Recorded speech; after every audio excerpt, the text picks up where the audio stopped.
करोत्साचालं पङ्गुं लङ्घयति गिरिं यत्कृपातमहं वन्दे परमानन्दमाधवम्। ॐ सहना भवतु सहनौ भुनक्तु सह वीर्यं करवावहै तेजस्विनावधीतमस्तु मा विद्विषावहै। ॐ शान्ति शान्ति शान्ति। గురువుగారి పాదాలకు, జగద్గురు కృష్ణుని పాదాలకు నమస్కారం చేద్దామండి. ఈరోజు ధ్యాన శ్లోకంలో 3వ శ్లోకం, ప్రపన్న పారిజాతాయ స్తోత్రవేత్రైకపాణయే జ్ఞానముద్రాయ కృష్ణాయ గీతామృతదుహే నమః. ఈ శ్లోకంలో ఏం చెప్తున్నారంటే భగవంతుని గురించి చెప్తున్నారు, మళ్ళీ భక్తుని గురించి కూడా చెప్తున్నారండి. ఎవరెవరు భక్తులు వచ్చి వేడుకుంటే, ఎలా వేడుకుంటే శరణాగతితో వచ్చి వేడుకుంటారు కదా, అలాంటి భక్తుల అన్ని అవసరాలను తీర్పించే నీవు కల్పవృక్షం లాంటి వాడివి. చూడండి ఎంత బాగుంది. కల్పవృక్షం పేరు విన్నారు కదండి. అది ఆ కల్పవృక్షం ముందు నిలబడి మనము ఏమి అడిగినా అది ఇస్తారంట మనకు. అలాంటి కల్పవృక్షువే నీవు పరమాత్మ అని చెప్తున్నారండి ఈ శ్లోకంలో. ఊరికే వచ్చిన వాళ్ళకి ఇవ్వడు. ఎంత బాగా ఎవరైతే శరణాగతితో వచ్చి వేడుకుంటారు చూడండి, వాళ్లకు తనకు ఏదేది ఉందో తన దగ్గర అడిగినవన్నీ ఇస్తాడండి. మళ్ళీ ఈ మాట విన్నాక మనకు చాలా ఖుషి అయిపోతుంది కదా. ఓహో, నాకు ఇన్ని రోజులు తెలీదు, ఇప్పుడు భగవంతునితో నాకు కావలసినవన్నీ కోరుకోవచ్చు, నాకు లభిస్తుంది. అందుకే ఇంకో మాట చెప్తున్నారు, జ్ఞానముద్రాయ కృష్ణాయ గీతామృత దుహే నమః. ఈ జ్ఞానముద్ర భగవంతుడు ఒక చేతిలో జ్ఞానముద్రని వేసుకొని ఉంటాడంటండి, ఇంకో చేతిలో పెద్ద చాటి అంటారు కన్నడంలో, తెలుగులో ఏమంటారండి, దాంట్లో కొడతారు చూడండి, పెద్ద పగ్గమ అలాంటి దాన్ని చాటి అంటారు. ఒక చేతిలో అలా శిక్షించేందుకు పెద్ద పగ్గం పెట్టుకో ఉంటాడు, ఇంకో చేతిలో జ్ఞానముద్రాన్ని వేసుకొని ఉంటాడు. అర్థమవుతలేదు కదండి. ఎవరెవరైతే అధర్మంలో జీవనం చేస్తున్నారో వాళ్లను ఆ చాటితో బాగా కొడతాడండి, అధర్మంలో ఉండే వాళ్ళను. మళ్ళీ ఎవరెవరు శరణాగతితో ఉంటారు చూడండి, వాళ్లకు తన దగ్గర పిలుచుకొని ఈ భగవద్గీత అనే అమృతాన్ని ఇస్తాడు చూడండి. ఈ భగవద్గీత అనే అమృతాన్ని పిండుతాడండి. ఈ ఉపనిషత్తులో దీంట్లో నుండి ఈ భగవద్గీతని, ఈ మహాభారతం అనే సరోవరంలో ఈ భగవద్గీత ఒక పుష్పం అండి. దీంట్లో నుండి ఈ అమృతాన్ని పిండుతా ఉన్నాడు పరమాత్ముడు. ఎంత బాగుంది చూడండి అర్థము. ఎవరికి ఇస్తాడు ఆ అమృతాన్ని? ఎంత పిండి ఎవరైతే పరమాత్మునికి నీవే నాకు శరణు, నీవు తప్ప నాకెవరు లేదు అని ఎవరైతే ఉన్నారో చూడండి, వాళ్లకు ఈ భగవద్గీత అనే అమృతం లభిస్తుందండి.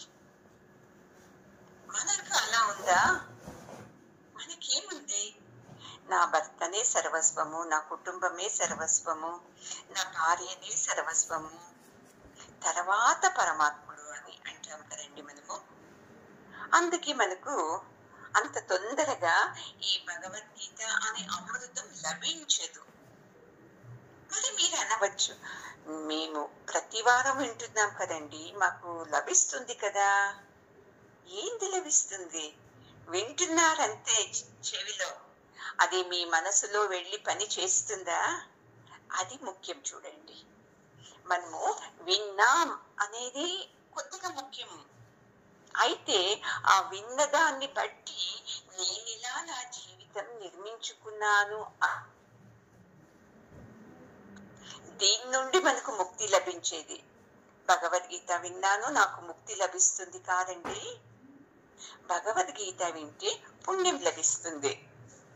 మళ్ళీ భగవద్గీతలో భగవంతుడు ఏం చెప్పాడో దాన్ని నా జీవితంలోకి తీసుకొని అలాగే జీవించానంటే అప్పుడు ముక్తి లభిస్తుందండి. మీరే నిర్ణయించుకోండి, ఏం కావాలి నాకు? ముక్తి కావాలా, లే నాకు అది కావాలి, ఇది కావాలి, ఇల్లు కావాలి, వస్తువులు కావాలి, ఇవన్నీ కావాలి అని వేడుకుంటున్నాం కదా, దొరుకుతుందా? అయితే ఇక్కడ చెప్తున్నాడు చూడండి భగవంతుడు, ఎవరెవరు నా దగ్గరకు శరణాగతితో వస్తారో వాళ్ళందరికీ నేను వాళ్ళు కోరుకున్నవన్నీ ఇస్తాను అన్నప్పుడు మనకు ఆశ కలుగుతుంది. కోరుకునేవన్నీ ఇస్తాడు. వెంటనే ఏం చేస్తాడు? అధర్మంగా నడుస్తున్నాము అనుకోండి, పట్టుకొని ఆ పెద్ద ఆ పగ్గంతో కొట్టేస్తాడు. చూడండి, నిజం కదండి. ఎప్పుడును ఏం తెలుసా, ఎవరు ధర్మంలో ఉంటారు చూడండి వాళ్ళకి బాధలు ఎక్కువ. నిజమా కాదా? మనమే అంటాం కదా, ఏంది మేము ఇంత నియత్తుగా ఉన్నాము, నాకే సమస్యలే, మా ఎదురింటి వాళ్ళు పక్కింటి వాళ్ళు ఎంత అన్యాయంగా డబ్బు సంపాదిస్తారు, అందరినీ తిడతారు, అయినా వాళ్ళు బాగున్నారు కదా అని వస్తుంది మనకు. అయినా చూడండి, మీకు ఇప్పుడు ఏ సమస్యలు ఉందో ధర్మంలో నడిచే వాళ్లకు వాళ్ళు తెలుసుకోవాలి, నాకు ఇది పరీక్ష కాలము, పరమాత్ముడు నన్ను పరీక్షిస్తున్నాడు అని తెలుసుకోవాలి. మళ్ళీ అధర్మంలో ఉండే వాళ్ళు తెలుసుకోవాలి, నేను ఎప్పుడు ఇలాగే నవ్వుతూ ఆనందంగా ఉండేకి కాదు. ఎందుకంటే నా కర్మ ఏం చేస్తుంది, నన్ను వదలదు. వదులుతుందా అండి? మనం చేసిన కర్మాలన్నీ అనుభవించాల్సిందే కదా. చూడండి, ఒకరు వేసారు నాకు వాట్సాప్ లో, ఎవరైతే మీకు దుఃఖం కలిగిస్తున్నారు కదా వాళ్లకు చెప్పండి. ఎలా చెప్పాలి? నవ్వుతూ చెప్పండి. ఏమని? చూడండి, మీరు నాకు ఇంత బాధ కలిగిస్తున్నారు కదా, నేను మిమ్మల్ని ఏమి అననండి, అయితే మీ కర్మలే మీకు తగిన ప్రతిఫలం ఇస్తుందండి అని చెప్పండి అని. ఎంత బాగుంది కదండి. అందుకే మీలోనూ అంతే, ధర్మంగా నడిచే వాళ్ళు ఉంటారు కదండి, మనము ఇలానే అనుకోవాలి, ఎవరి నుండి నాకు దుఃఖం కలుగుతుందో ఖచ్చితంగా పరమాత్ముడు ఆ కర్మ ఫలాన్ని వాళ్లకు వెంటనే పంపిస్తాడు.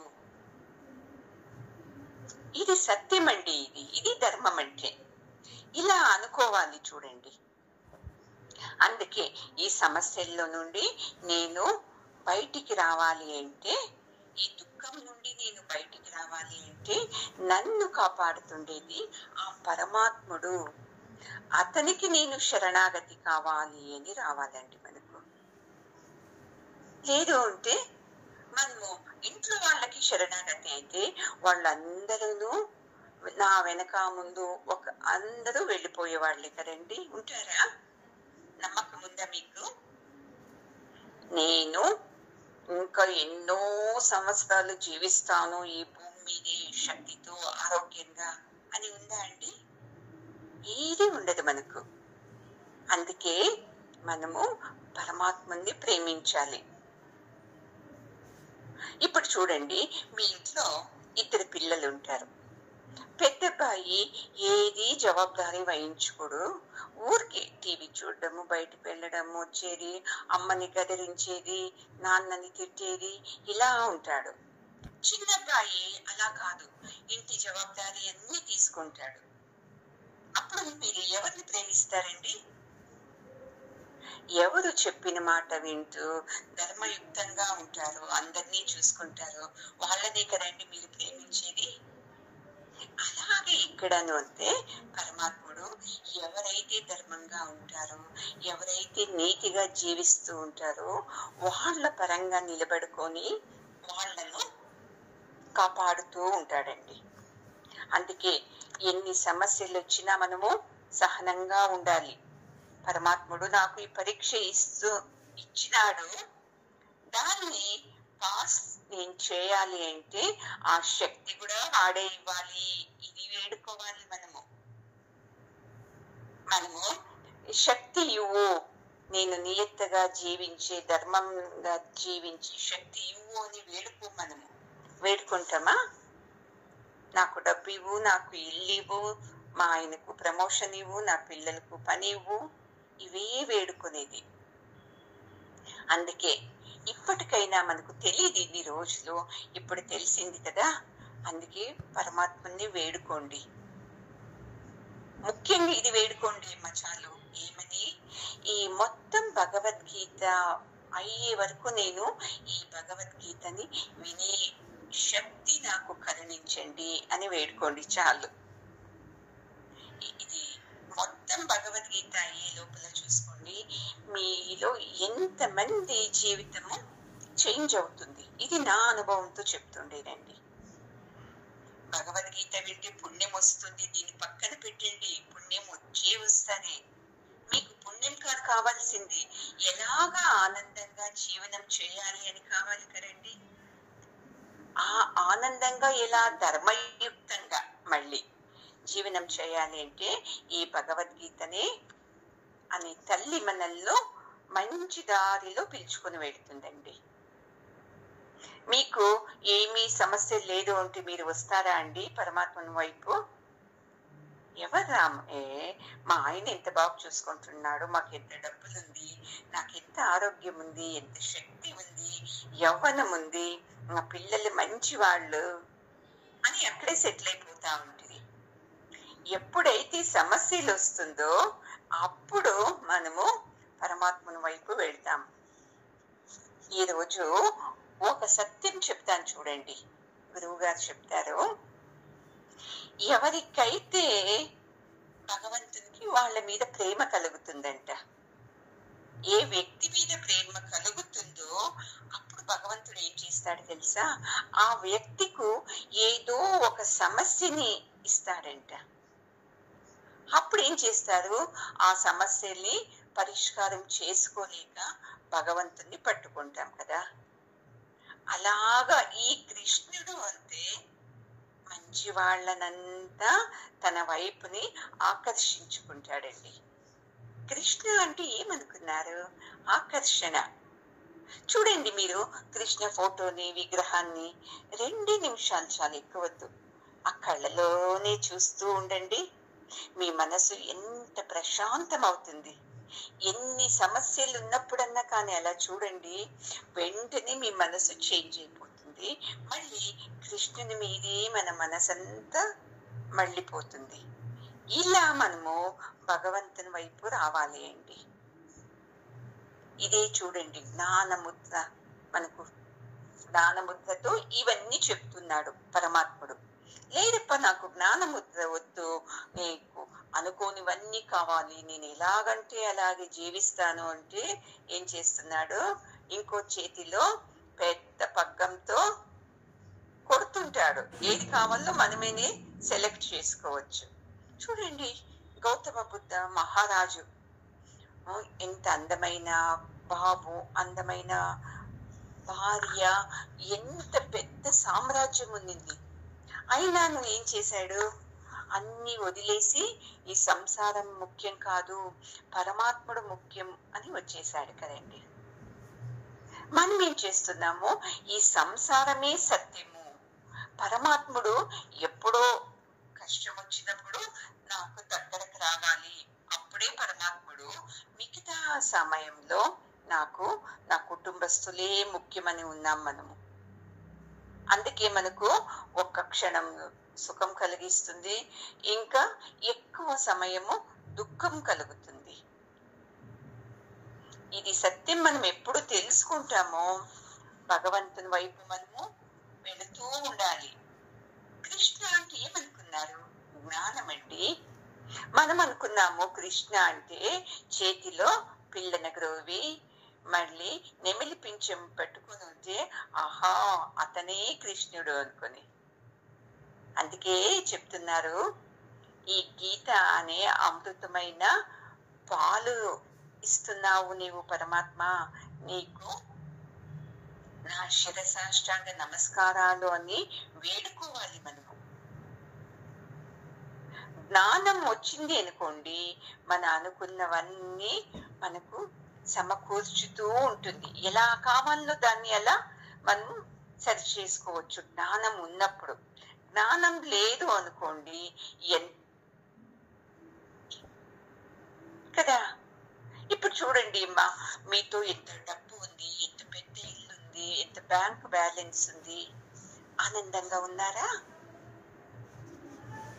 మీరు యోచించండి.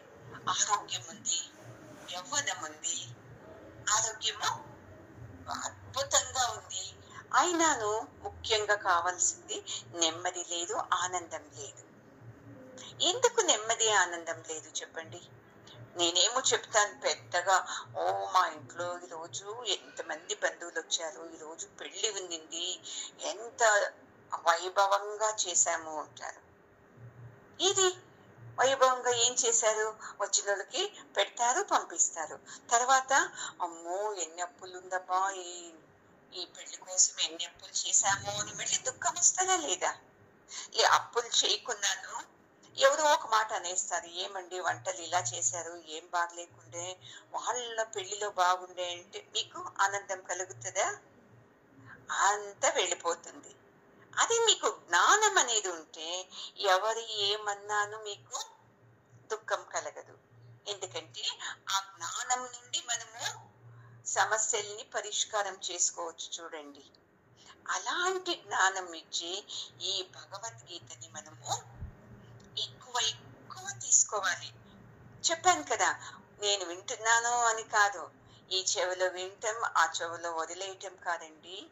ఏది విన్నారో దాంట్లో మీకు ఏది అర్థమైందో ఆ అర్థమైన దాంట్లో అన్నీ వద్దండి, ఒక్క మాట ఒక్క వాక్యం మీరు ఒక్కో క్లాసుకు తీసుకున్నాను, ఈ జన్మలోనే మనకు ముక్తి లభిస్తుంది. చూడండి,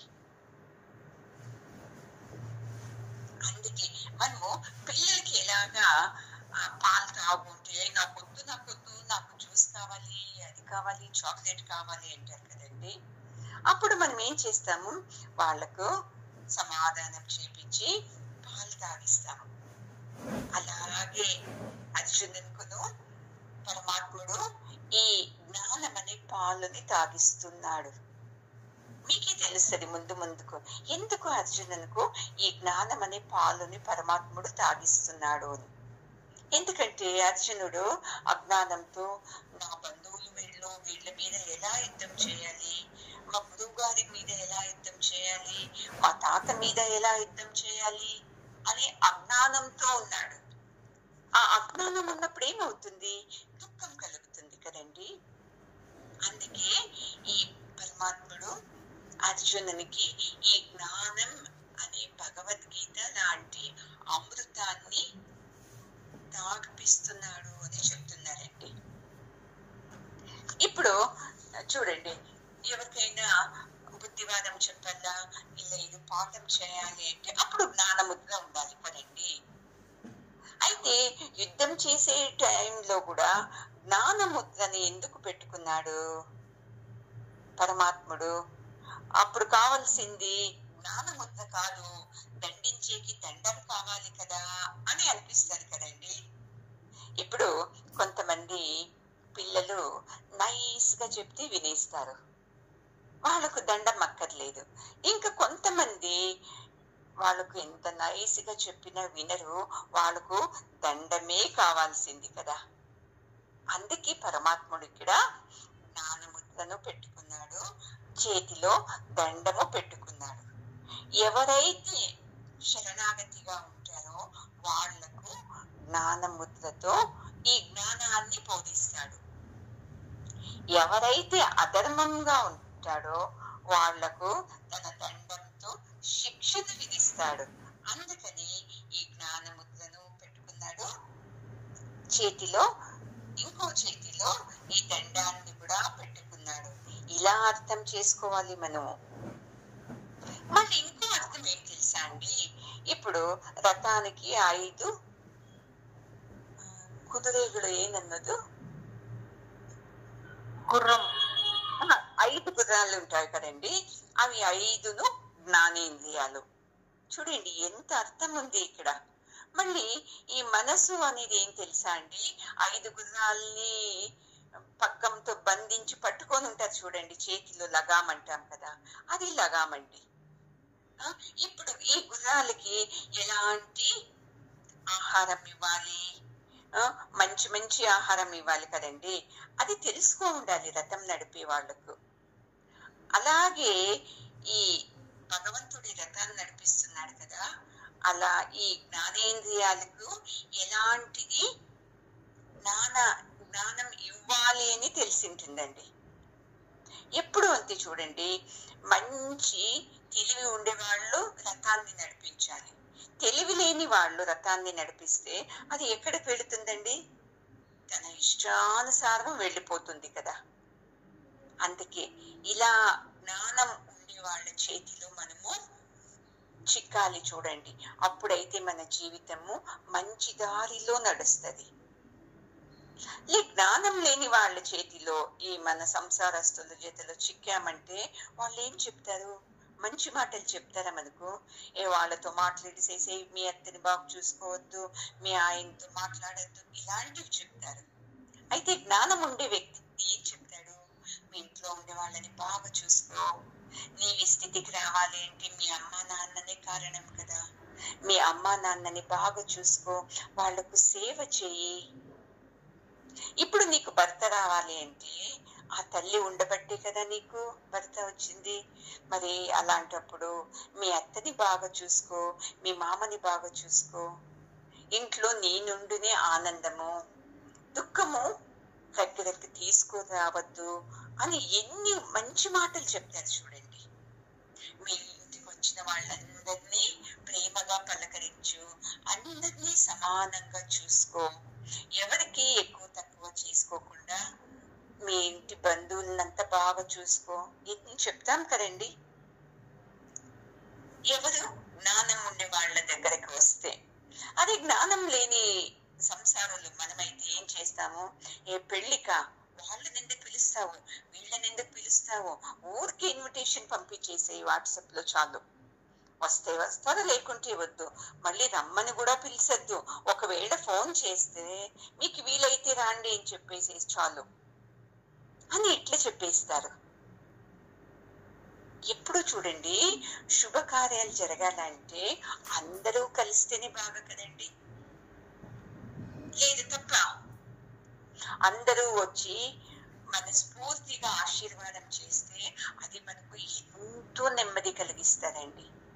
మనము మనుషుల్ని పిలుస్తాము, వాళ్లకు నా మీద అసూయ, నేను బాగా ఉన్నతంగా ఇలా పెళ్లి చేస్తున్నాను చూస్తే అసూయ పడతారు అని వదిలేసేస్తాము. ఎవరినో పిలుస్తాము, మనకి ఇష్టం లేని వాళ్ళని, ఇష్టం ఉండే వాళ్ళని పిలుస్తాము, ఇష్టం లేని వాళ్ళని దూరం పెట్టేస్తాము. అది కాదండి. ఒక శుభకార్యం జరిగితే ధర్మంగా మనము నీతిగా అందరినీ పిలవాలి కదండి. మన అత్తింటి వాళ్ళు ఒకటే, నా పుట్టింటి వాళ్ళు ఒకటే, ఇలా ఎవరైతే అని తన పెళ్లికి పిలిచి అందరినీ బాగా చూసుకొని వెళ్ళేటప్పుడు పసుపు కుంకుమ ఇచ్చి పంపిస్తే వాళ్ళు ఎంత మనస్ఫూర్తిగా ఆశీర్వాదం చేస్తారు కదండి. అలాంటివి కావాలి అంటే ఇలా జ్ఞానవంతుల దగ్గరకు వెళ్ళాలి. లేదు లేదు అక్కర్లేదు అంటే సంసారుల వంతులు, వాళ్ళొద్దు వీళ్ళొద్దు, మీ మీ అమ్మ నాన్నని పిలుచుకోసాలు, మీ అత్త తరపున వాళ్ళని ఏమి పిలవకు, ఇలాంటివి వచ్చేస్తుంది కదండి. మీరే చూసుకోండి, మనము జ్ఞానము వైపు వెళ్ళాలా, లేదు ఊరికే కోరినవన్నీ అవి కావాలి ఇవి కావాలి అని ఈ సంసార ఈ సుఖాల వైపు వెళ్ళాలా అని మనమే అర్థం చేసుకోవాలండి. మేము ఒకరింటికి ఫంక్షన్కి వెళ్ళాము లాస్ట్ ఇయర్. చాలా శ్రీమంతులండి, ఎంత బాగా పెద్దవి పెద్దవి 2 ఇల్లు కట్టారు, పెద్ద కొడుకు చిన్న కొడుకు అని. ఎంత పూల డెకరేషన్ చేశారంటే అద్భుతం అండి. అందరికీ సంతోషమైంది, అబ్బా ఎంత బాగుంది ఎంత బాగుంది ఇది. ఏం పూజలు అంత, ఎన్ని హోమాలు ఎన్ని యజ్ఞాలన్నీ చేపించారండి. చూడండి, అంతా అయిన తర్వాత భోజనానికి వెళ్ళారు అందరూను. అక్కడ భోజనం ఎలా పెట్టారు తెలుసా అండి, ఎంత బీదవాడు పెడతాడు చూడండి, అలా భోజనాలు పెట్టారండి. నువ్వు అప్పు చేసి కట్టామో ఏమో అది తెలీదు, ఇంత పెద్దగా కట్టి ఇంత పెద్దగా డెకరేషన్ చేసి ఇంత పెద్దగా పూజలు హోమాలు చేపించి వచ్చిన వాళ్లకు కడుపు నిండా భోజనం పెట్టాలి కదండి. ఏదో బీద వాళ్ళు కూడా చేయరు, అలా చేసి పంపించారండి. అందరూ చూడండి, నేను విన్నాను ఆ రోజు మేము బస్సులో వెళ్ళాము, మొత్తం ఒక బస్సు. ఆ బస్సులో వచ్చేటప్పుడు అందరూ వాళ్ళని తిట్టుకున్నారు చూడండి. చూడు ఎంత అవమర్యాద, ఏమి ఇలా చేశారు. ఉత్త వాళ్ళ డబ్బుని చూపించుకున్నారు, వాళ్ళ పూజల్ని చూపించుకున్నారు, కానీ వచ్చిన వాళ్ళని ఆత్మీయంగా పలకరించలేదు, వచ్చిన వాళ్లకు కడుపు నిండా భోజనం పెట్టలేదు అని. ఇది చూడండి జ్ఞానం అంటే. ఇలాంటి జ్ఞానవంతుల దగ్గరకు మనం వెళ్ళామంటే వాళ్ళు ఏం చేస్తారంటే మన మనస్సుని, మన జ్ఞానేంద్రియాలని ఏమంటారు, గుర్రాలు అంటారు. ఈ గుర్రాలని వాళ్ళు పట్టుకొనేస్తారు చూడండి. చూడు నువ్వు చేస్తుండేది తప్పు, నువ్వు చేసేది తప్పు, అలా కాదు ఇలా కాదు అని మనకు బుద్ధి చెప్తారండి. అలాంటి బుద్ధి ఇక్కడ పరమాత్ముడు చెప్తున్నాడు అర్జునునికి. అది ఎలా, జ్ఞానంతో. అయితే కౌరవులకి ఏం చేస్తున్నాడు, అధర్మంతో ఉండేదానికి తన చేతిలో ఉండే దండంతో బుద్ధి చెప్తున్నాడు. అందుకే మనము అంతే, పరమాత్మని వదిలేసేసి ఏదేదో విషయాలు పట్టుకొని పరిగెత్తుతూ ఉన్నాము. ఇప్పుడు 5 జనాలు వాళ్ళే 5 గుర్రాలని ఏమనుకోవచ్చు తెలుసా మనము, వీళ్ళ 5 జనాలను గుర్రాలు కాదు పాండవులు అనుకోవచ్చు. మళ్ళీ 5 గుర్రాలని పక్కం పట్టుకుంటారు చూడండి లగాము, అది కృష్ణుడే పట్టుకున్నాడు అనుకోవచ్చు. కృష్ణుని ఉద్దేశం ఏం తెలుసా, ధర్మము వైపు మళ్ళాలి అని. చేతిలో అందుకని దండము పెట్టుకోండేది. ఎవరెవరు అధర్మంగా ఉంటే కొడతాడు, ఎవరెవరు ధర్మంగా ఉంటే వాళ్లకు గీత అనే అమృతం ఇస్తారు. మనము అంతే కదండి, మనతో ఎవరెవరు ప్రేమగా ఉంటారో వాళ్లకు మనము ప్రేమగా ఇస్తాము. ఎవరెవరు మనతో అధర్మంగా ఉంటే వాళ్లకు అలాగే చూసుకుంటాం కదా. ఇలా పరమాత్ముడు ధర్మం వైపు ఈ 5 పాండవుల్ని తీసుకువెళుతూ ఉన్నాడు. యుద్ధ సమయంలో ధర్మరాజుకు, భీమునికి, అర్జునుకు డల్ అయిపోతారంట. అయ్యో ఎందుకు యుద్ధం చేయాలి, పోతే పోని వాళ్లే రాజ్యం తీసుకొని మనకెందుకులే వద్దు అని. అయితే పరమాత్ముంది ఏమి, ధర్మ ప్రకారం మీకు రావాల్సిన రాజ్యం కదా, మీరు ఇలా అనకూడదు అని మీరు యుద్ధం చేయండి అని చెప్పి వాళ్లకు బుద్ధి చెప్తాడు చూడండి. ఇలా ఈ ముగ్గురిని కంట్రోల్ చేస్తూ ధర్మం వైపు నడిపిస్తాడు. మీరు అన్యాయంగా ఏమి కౌరవులతో రాజ్యాన్ని మీరు తీసుకుంటా లేదు కదా, మీ రాజ్యాన్ని కదా మీరు తీసుకుంటా ఉండేది. ఇలా పరమాత్మని ఉద్దేశం. భగవంతుని ఉద్దేశం ఏం తెలుసా అండి, పరిత్రాణాయ సాధూనాం. ఎక్కడెక్కడ మంచి వాళ్ళు ఉండారో చూడండి, వాళ్ళందరూ ధర్మంగా ఉండాలి, ఆనందంగా ఉండాలి. ఎవరైతే ధర్మంగా ఉండేవాళ్ళు వాళ్లకు దుఃఖం కలుగుతుంది అంటే పరమాత్ముడు ఏం చేస్తాడు, అక్కడ వచ్చి నిలుచుకొని ఇస్తాడండి. ధర్మం వైపు నిలబడతాడు. మీరు ఎంత గొప్పగా పూజలు చేస్తుని, ఎంత బాగా మంత్రాలు చదివితిని, ఎంత బాగా నేను అన్నదానాలు చేస్తుని, ఇటువైపు రాడండి పరమాత్ముడు. బాగా తెలుసుకోవాలి మీరు.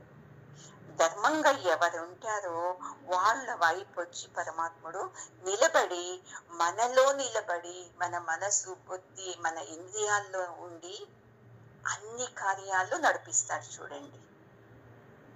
మనకు ఇది అర్థం కావాలి అంటే ఇలాంటి సత్సంగం వినాలి. లేదు అంటే మనకి అర్థమే కాదు. ఎప్పుడు అంతే కదండి, ధర్మం వైపు ఉండే వాళ్ళకి నమస్కారం చేసేది. ఇప్పుడు చూడండి అమ్మా, మీరు పుణ్యక్షేత్రాలకు వెళ్ళొస్తారు, దేవస్థానాలకు వెళ్ళొస్తారు. వెళ్ళొచ్చిన వెంటనే అందరూ మీకు నమస్కారం చేస్తారా లేదా? ఇంట్లో వాళ్ళు, అక్కపక్క వాళ్ళు, ఓ కాశీకి వెళ్ళొచ్చారా అండి అని కాళ్ళకు మొక్కుతారు, కంచికి వెళ్ళొచ్చారా అండి అని కాళ్ళకు మొక్కుతారు.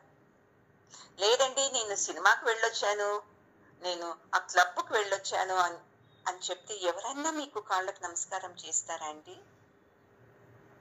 కదా. అలాగే మనము అంతే, ఎప్పుడైతే ఈ ధర్మం పక్క నిలబడతామో అప్పుడు అందరూ, పెద్దవాళ్ళు కానీ చిన్నవాళ్ళు కానీ అందరూ మనకు తల వంచాల్సిందే అండి. ఇది ప్రకృతి నియమము. ఈ ప్రకృతి నియమాన్ని ఎవరు పాలిస్తారో వాళ్ళ కోసమే ఈ జ్ఞానముద్ర ఉండేది పరమాత్మునితో. లేదండి మేము ఉండేదే ఇలాగా, మీరే సరిలేదు అని ఎవరైతే అధర్మంగా ఉంటారో వాళ్ళ కోసం ఉండేది ఈ దండం అండి. అందుకే ఎప్పుడు వేడుకోవాలి, పొద్దున్నే లేచిన వెంటనే ఏమని వేడుకోవాలి, ఈ రోజు నాకు అది ఇవ్వు, ఈ రోజు నాకు ఇది ఇవ్వు, ఇది కాదు మనం వేడుకోవాల్సింది. మన ఇంద్రియాలు ఉంది చూడండి, జ్ఞానేంద్రియాలు, ఇవి గుర్రంలాగా చూసినవన్నీ కావాలి కావాలి, వినాలి, తినాలి, వెళ్ళాలి, ఏదేదో దీని ఆశలు. దీన్ని ఏం చేయాలి, పొద్దున్నే లేచిన వెంటనే వేడుకోవాలి.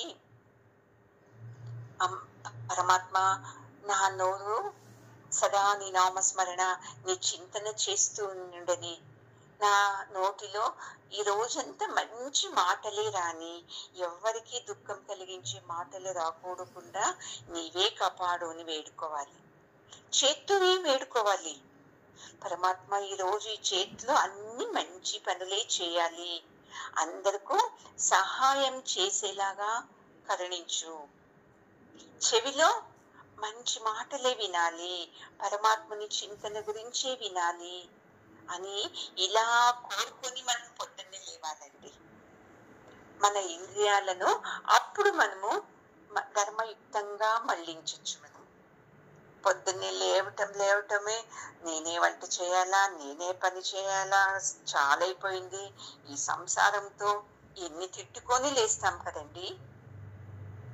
అందుకే మన సుఖాల కోసము మనము ఇంద్రియాల్ని వాడుకోరాదు. పరమాత్మను వైపు వెళ్లేందుకు మన ఇంద్రియాల్ని వాడుకోవాలి. ఇన్ని సంవత్సరాలు నాకు బుద్ధి లేదు పరమాత్మ, ఇప్పుడన్నా నాకు తెలియవచ్చింది, నా మనసు సదా నీ మీద ఉండని, నీ నామస్మరణ మీద ఉండని, నీ సత్సంగం వినాలి అని మనసు నాకు కలిగించు అని వేడుకోవాలి మనము. అప్పుడు చూడండి పరమాత్ముడు ఖచ్చితంగా మనల్ని కాపాడుతాడు. చూడండి ఇప్పుడు 2 దారులు ఉంటాడండి. ఒక దారి ఎక్కడెక్కడో వెళతాడండి, ఇంకో దారి పరమాత్మని వైపే ఉంది. ఏ దారిలో వస్తే మీరు ఆ దారిలో గమ్యం చేరుతారు కదండి. ఈ సత్సంగం అనేది పరమాత్మని వైపు వచ్చి దారి అండి. లేదండి నాకు సంసారమే చాలా అయిపోయింది అంటే సంసారంలోనే ఉండొచ్చు. బాగా పూజ చేస్తుని, బాగా తింటిని, బాగా పెద్ద ఇల్లు కట్టుకుంటుని, పెద్ద కూతురుకు మంచి అల్లుడిని తెచ్చుకుంటుని, దీంట్లోనే సరిపోవచ్చు.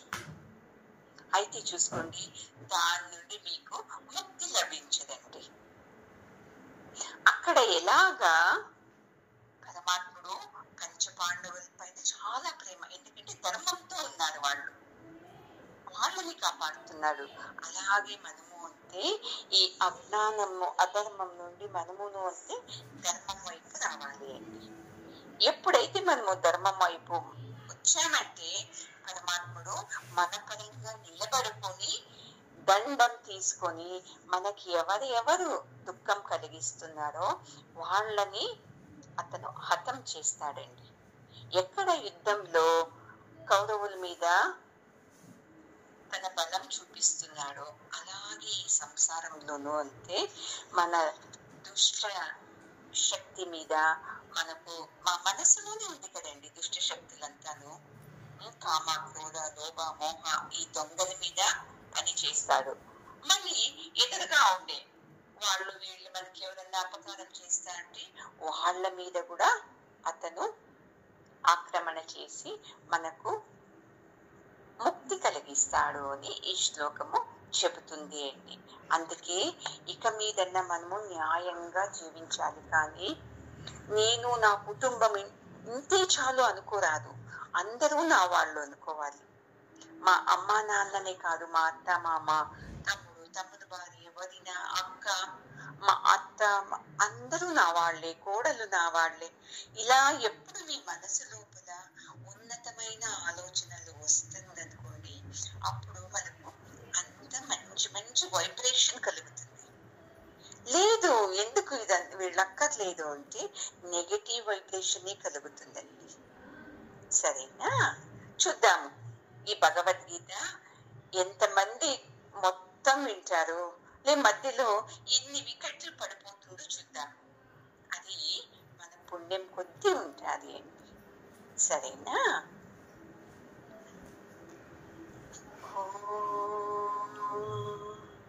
పూర్ణమద పూర్ణమిదం పూర్ణాత్ పూర్ణముదచ్యతే పూర్ణస్య పూర్ణమాదాయ పూర్ణమేవావశిష్యతే. ఓం శాంతి శాంతి శాంతి. హరి ఓం. శ్రీ గురుభ్యో నమః. హరి ఓం. గురువు గారి పాదాలకు, జగద్గురువు కృష్ణుని పాదాలకు నమస్కారం చేద్దామండి.